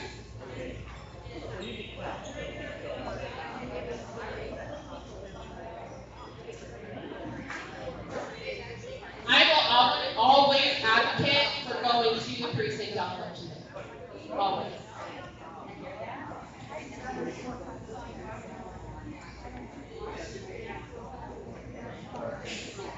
So this is all of this. So this is just the first to the 25th candidate.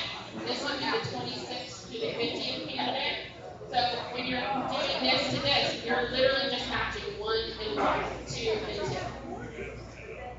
They're all here. Yeah, so that would be if there were, up to like 200 candidates, which I don't see that up. They're kind of responsible. Okay, I'm going to try and get you guys out of this. Let's do this. Almost done, I promise, I promise. Alright, so what I didn't show you guys, and I didn't do this on the express ones, but like I told you before, you look on this sheet, on the back of it, which it's not here on the ones I printed, but you would see this over here, which all 4 people at the table have to sign, both sets of paperwork. And the whole purpose, like I said, of that is to make sure that if something happens with the paperwork, the officials know exactly who they can talk to, and God forbid an investigation happens. So, alright, so that is pretty much it. Like I said, the whole purpose of this really is so that we can kind of, as citizens, take back our elections to make sure that they are free, fair, and transparent. You guys can go to, this is just stuff I already talked to you guys about. If you know how to use a QR code, feel free, you can take a picture of that. You can go to causeofamerica.org, and I will make sure to get Sherry all the links and everything for you guys too. So if you want to dabble around on the Cause of America site with all the hand counting, there are multiple methods. So Gillespie County, Texas has a tally method. Alaska has a different method. Shasta County was looking, in California was looking at a different method. South Dakota has a different method. So there's multiple methods, right, that have been proven and that work.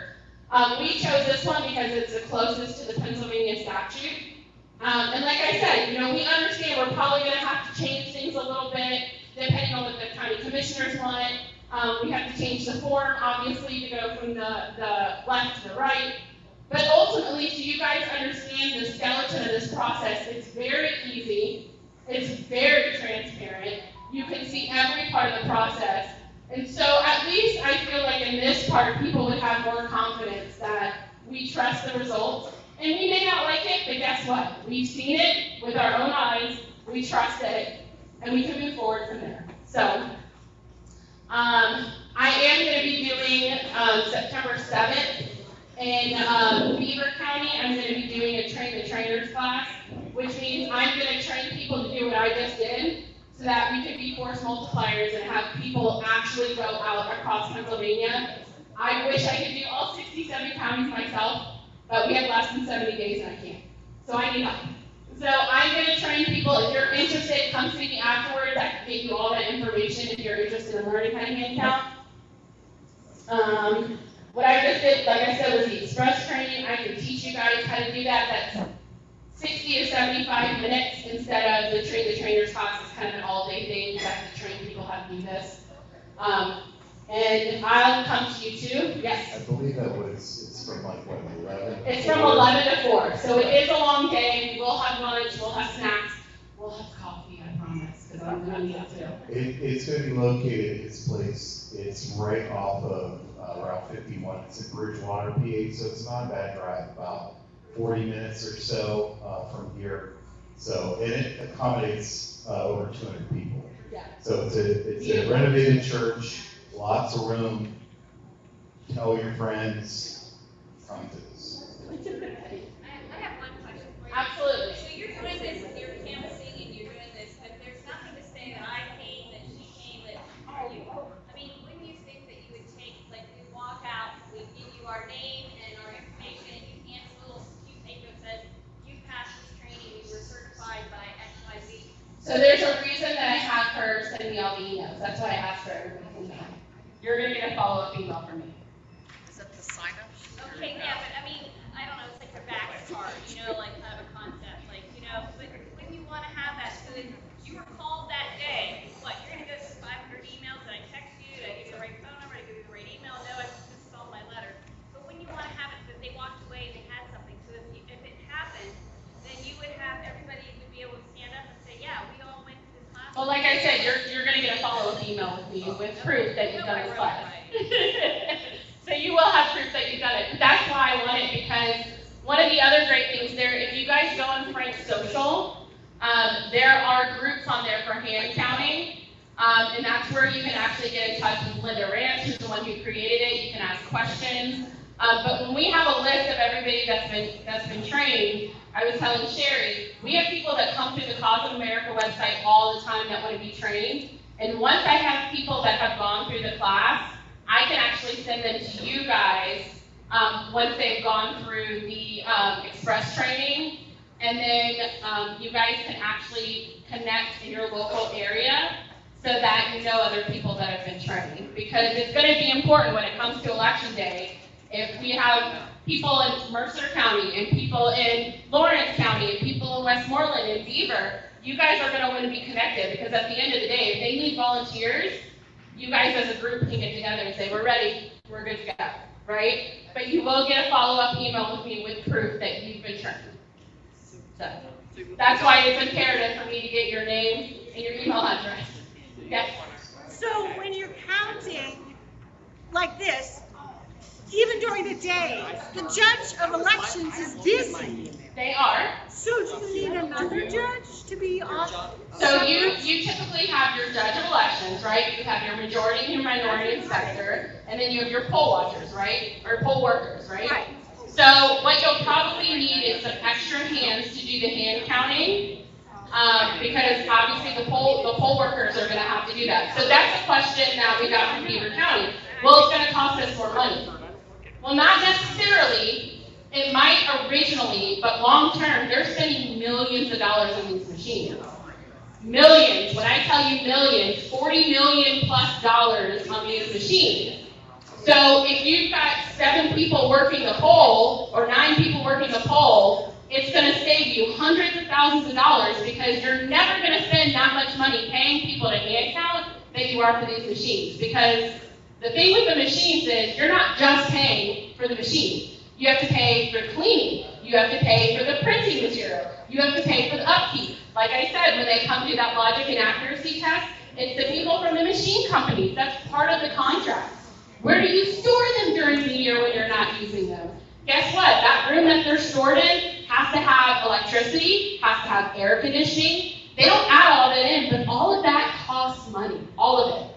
So you can't even compare really hand counting prices to the machines because there's so much more that's involved with the machines than just that contract. And so I have another slide which I didn't show today, but it shows a difference in at least Osage County. It was like $2 and I don't remember exactly, so don't quote me on this. It shows it on the Cause of America site, but I think it was like $2.16 or something per ballot to hand count. And for the machines, just the price of the machines, not all that other mess, it was like $3 and either 60 or 94 cents a ballot. Well, when you're counting over 300 ballots, that dollar something makes a big difference. Yes. So.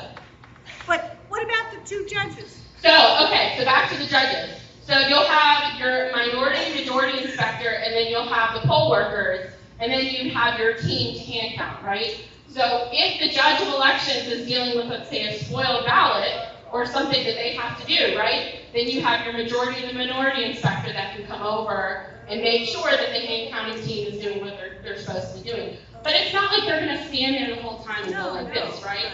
So there's always going to be somebody that is there that can make sure that the hand counting team is doing what they're supposed to do. Now here's another thing. Let's say, I'm gonna use you 4, right? Sorry. Let's say 2 Republicans and 2 Democrats. So let's say you have to go to the bathroom. So if you get up, she has to get up too. There can never be more of one party at the table than somebody else. So if you have to go to the restroom and you have to go to the restroom, guess what? Everybody has to get up from the table. So it's always to make sure that everything is as transparent and fair as possible. Does that make sense? Okay. Yes? I have a question. I Sure. don't know the details, but didn't Lycoming County do something about hand counting and then Shapiro or Wolf were gonna sue them? What about if we get these questions on the ballot to get rid of the machines, to go to hand counting? Yep. What are we going to do whenever the Secretary of State threatens to sue us? That's a great question. And that's where it's got to be up to the commissioners to grow a backbone. Because yes, that happened in Lycoming County. Lycoming County commissioners said they were going to put it on the ballot for the people of Lycoming to vote to get rid of the machines. And then Veronica DeGraffenreid, who was the acting Secretary of State at the time, told them, if you put it on the ballot, I'm going to sue you. She had no authority to do that. But they cowered.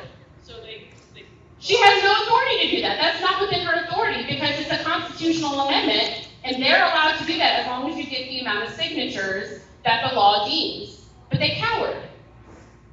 that's an issue because It's 100%. It absolutely is an issue. I'm not saying it's not, but I feel like we can only do what's in our power, right? We got to leave the rest up to God. So, in my opinion, this is the best way that we ourselves can do to secure the election. Yes, I understand that there's other situations, right? You can't control what somebody else does. So there could be a commissioner that doesn't want to get sued, and they say, I don't want to do it. Okay, but at least you tried, right? At least you can put your head on the pillow at night knowing I did the best that I could. I couldn't make the life to live in heck. I mean, it sucks, but you're right. It is a very real situation. It is a very real scenario. And it stinks. people, that's the best that I can recommend, is that we fight for whatever we can in whatever way possible. Yes, go ahead. What about space for the counters versus the area where they're coming into? Great question.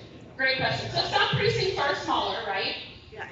Usually, a 4-person table doesn't really take up, it doesn't have to be a huge table, right?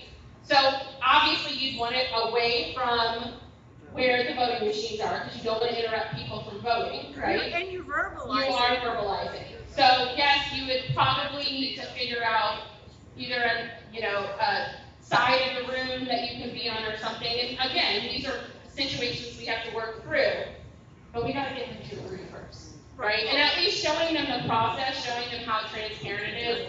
And I get it, I understand that I don't have all the answers, I'll be honest, I don't. This is a work in progress, it's something we are gonna have to figure out.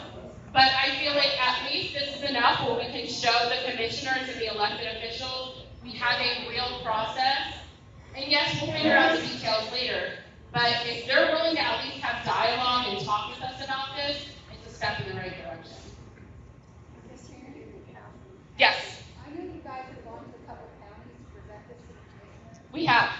Do you have any, how to present to the commissioners for dummies that we can tap in? Yes, if you guys can write my email down, it's use Karen@auditthevotepa.com.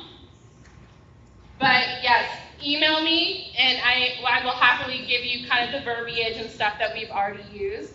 And obviously you can change it. Also, if you look on our Rumble. Yeah, on Audit the Votes Rumble channel, Tony Shute did do a confrontation with the Beaver County Commissioners, where she did how they allowed her to give her stage of an audience to demonstrate the King County ballot system that she just did.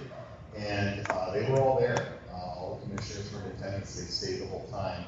They did ask questions. It is available to watch on Audit the Vote's Rumble channel. So just go on Rumble, YouTube, Audit the Vote. It might also be listed under Audit the Vote PA. It is Audit the Vote PA. And that's where you'll see a listing. It's on our Twitter too, right? Yeah, you'll see the listing for Can County Demo, Beaver County Courthouse. Yep. And so Tony goes over like the slides, shows the map that she was talking about, like the amount of money it costs and savings. And you get to hear her whole way of dealing with them. And then we also have the camera angle looking down at the table with the 4 people doing that. So we have that at the when we did it at the Capitol too, right? Yes, it's on the Capitol. So that's our Capitol count too. So there's multiple ways that you guys can look and see how we presented it. But feel free to email me. I'm happy to help you in any way I can. Absolutely. Yes? How do you segregate the illegal from the illegal ballots? So illegal by illegal meaning like illegal aliens, mail-in ballots, just fictitious, there's no reference in there. well, obviously, if a ballot looks suspicious, the first thing as a Kane County team, you need to bring over the judge of elections. That's the first thing. Illegal ballot, like as far as people who are illegal voting, that's not something you can control. That has to be up to the judge of elections of the county, right? Because you can't determine who's illegal as a counter. That's not your job. I understand that, but if you're still counting, once they separate that ballot from the envelope, you can't tell. You're talking about mail-in ballots. Yeah. Well, yeah, once it's taken from the, yeah. So mail-in ballots though are totally different than what these would be. That's a different class. Yes, you would still hopefully be counting them at the precinct. Well, not now, but the goal is to get them back to the precinct, right? Right now, they're going through the machines and they have people counting them on election day, like Westmoreland at our courthouse, right? So here's the thing, you as a counter can't determine that. That is up to, really, the commissioners should be updating their voter rolls. And the poll books should have the correct, if somebody comes in and they're on there and they haven't voted before, obviously they have to ask for ID, right? If somebody's never voted before, so if they just registered to vote, they have to show ID for the first time, right? let's say Joe Schmo, right? Joe Schmo is a low propensity voter. He only comes out every 8 years to vote, right? And Joel comes in and says, I'm Joe Schmo, right? So they're not going to ask for ID because that person's voted before. So unfortunately, as a counter, that's not something you can control. That really belongs to the judge of elections and the county to maintain their voter rolls. So that's a whole different situation than what Kane County would be. Is it going to be a problem? Absolutely. Absolutely. So can you tell about Shasta that first they got rid of machines and then they got? Yeah, well, that's a whole other thing. Shasta County, California, they voted to get rid of the machines, and of course, Gavin Newsom and his cronies, just like Shapiro, came down on Shasta, and then they reneged and decided they didn't want to do it. So is that a possibility, like you asked? Absolutely. But there's only so much that we can control, and so, in my opinion, this is the best thing that we can do. Are there going to be issues? Absolutely. Are there issues now? 1,000%. But this is where we have to try and push the elected officials to do their job, because per HAVA, right, per federal law, they're supposed to be doing voter roll maintenance. And they're supposed to be doing it within 90 days of the election. Per federal law, if they are not doing that, they are not doing their job, and they can be held liable. I wish I had a better answer than that. I really do. Because it is a very real issue. I do agree. Joe Biden, he got 81 million votes, but they're not living. Yeah. It's still not over. I mean, you see what just happened in Georgia, right? They just proved that there was 3 hours missing of the tapes that supposedly Rudy Giuliani had to pay, what, millions upon millions of dollars, saying that he defamed, and they just found out 3 hours of tape is missing. And they doctored the video to make it look like it wasn't. And they found how many, 30,000 duplicate ballots from 2020. And we're what, 2024? Right? So, I mean, there's stuff that'll come out. We can't do everything. I wish we could. Trust me, I'm the type of person that takes on way too much, and I wish I had the answer for everything. I don't. I'll tell you this. Okay, this is the last thing I'm going to say. We had, as you saw the picture, we had dinner with President Trump, April of 2021. We sat with him for an hour and a half in Bedminster. We asked him a lot of questions. We at the time still were very new, but the last question we asked him is, if you were us, what would you do? And he said, you keep fighting and you don't ever stop. That's right. And so that I took to heart, and that is what I'm doing. And so, that's the only thing I know how to do, and I'm just going to keep fighting. So, I'm sorry that's not the answer you wanted.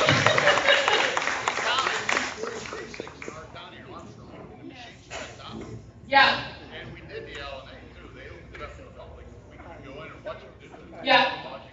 Yeah, and the LNA testing is open to the public. Here's the issue. The LNA testing is bogus. It doesn't really do what it's supposed to do. And Colonel Sean Smith, I can send you video upon video of him talking about why the LNA testing is bogus. It's a joke. It doesn't really do what they say it's supposed to do. So they can do it until they're blue in the face. Unless they open up the machines and let us look at them, there's no guarantee that what happens to that machine. Like I said, you can program a machine to do anything. I mean, look at what they're doing at Harvard. They've got machines that are acting like dogs. Right? I mean, seriously, they've programmed these machines to act like an animal. So you can program a machine to do anything, regardless if it has internet or not. So you can program the machines to flip votes, just like they did in Northampton County. So that LNA testing didn't show anything. It showed the machines worked fine. But on election day, they definitely didn't. So that's why I'm adamant, gotta get rid of the machines. That's a start. Do we need to work on cleaning the voter rolls? Yes, but here's the issue with that. We have over 80 non-government organizations, which are called NGOs, that have access to our voter rolls, including Rock the Vote, NAACP, League of Women Voters, ACLU, Hillary Clinton Foundation. They all have access to our voter rolls. So until we can get rid of that access, and we have a Secretary of State with a spine that will actually get rid of their access, then cleaning up the voter rolls means nothing, because then they can add people right back on. Who can we contact? What can we do? The Secretary of State is the one that has to get get rid of access. So Al Schmidt is the one that needs to be called relentlessly to get rid of that access. Yes, one more question, go ahead. Yep.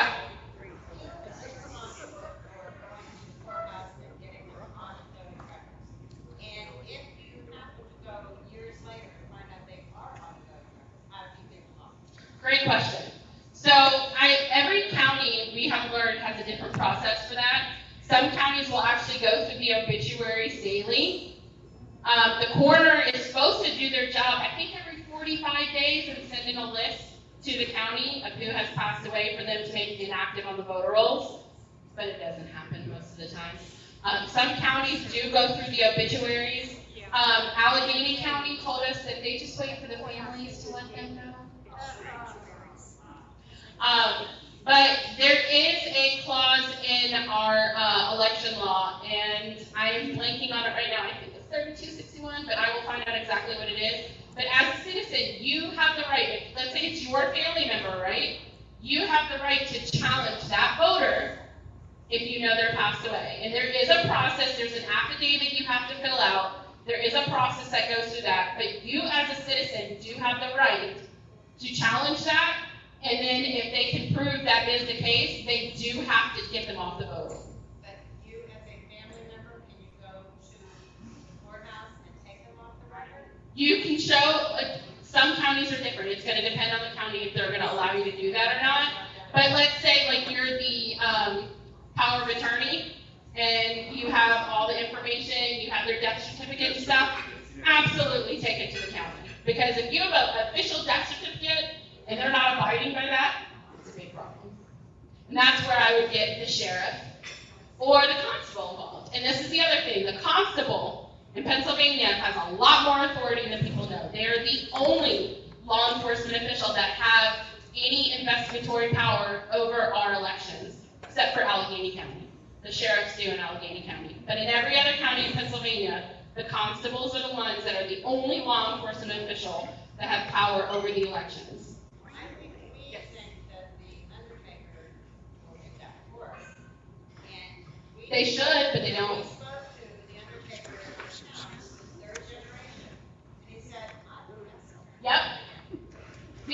The other thing is I tell people if they're realtors. If you're a realtor, tell your person that just bought the house, make sure you change your voter registration. You know, we have to, within our limit as citizens, we have to figure out how we can do that. But yes, that's a great idea. I think all funeral homes should do that. Hey, you need to make sure you update the voter registration. If you're moving, your realtor should say, hey, you need to update your voter registration. I know it's not happening, but the more we get that out there, the more we tell people this is stuff you need to do, the better off we're going to be. Yes?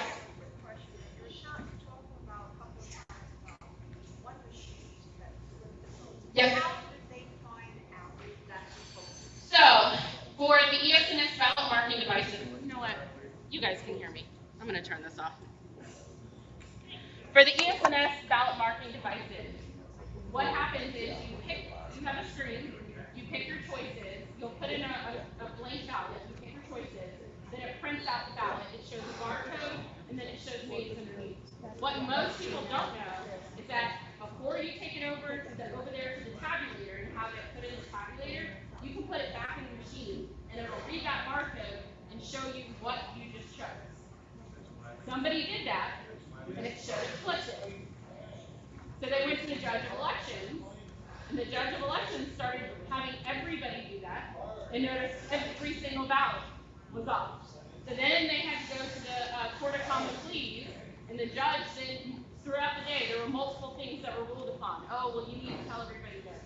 Oh, tell people that it's flipping, but it'll be right. And throughout the entire day, until the end of the day, they ended up getting a hold of the constables, who then got a hold of the DA, and then they went to ESNS. That's why ESNS, and you guys can look this up, it's Northampton County, ESNS, they actually had a press conference and admitted they programmed the machines.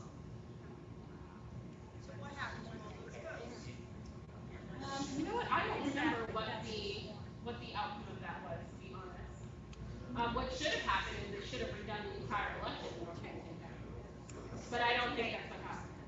This is Pennsylvania, this was just either the primary or it was 2023.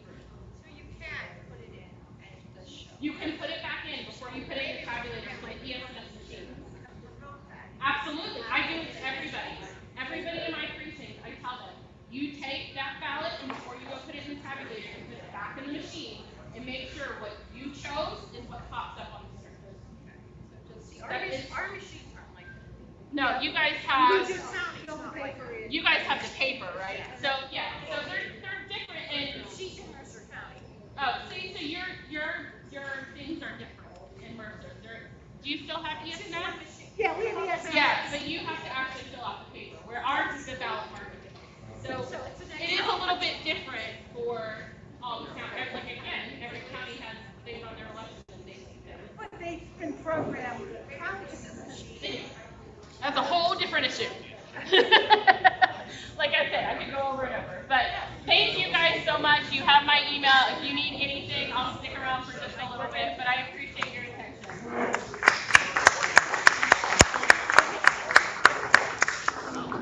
It was a quick overview, but I'm going to kind of piggyback on what Karen said. It's up to us now. She doesn't have all the answers. We have a ton of questions. We always feel like we're running up against a bunch of roadblocks. I understand that, but I think we need to make a call to action. I'm going to be getting in touch with you. Make sure you leave your email. Our next step needs to be go to county commission meeting and ask them if they will do a presentation. And I'm sure Tony or Karen would be willing to come and do that. Schedule it. Next Orange County Commissioners meeting is Tuesday at 10 a.m. So if we could get a bunch of people to go and maybe a couple people speak about what we would like, we're at your other county commissioner meeting. That's our next step. We can't just sit back and not do anything, all right? One other event I want to announce, Larry Trump is going to be in Pittsburgh on October 7th. Actually, at the Doubletree Gilman's Arms. $100 general admission includes hors d'oeuvres and drinks from 6:30 to 8:30. I'll put information out about that in an email. It's through Personal Faith Freedom Coalition. Please, if you did not already sign your email or your paper up here on front table, I have to know when to come up as we're closing, please.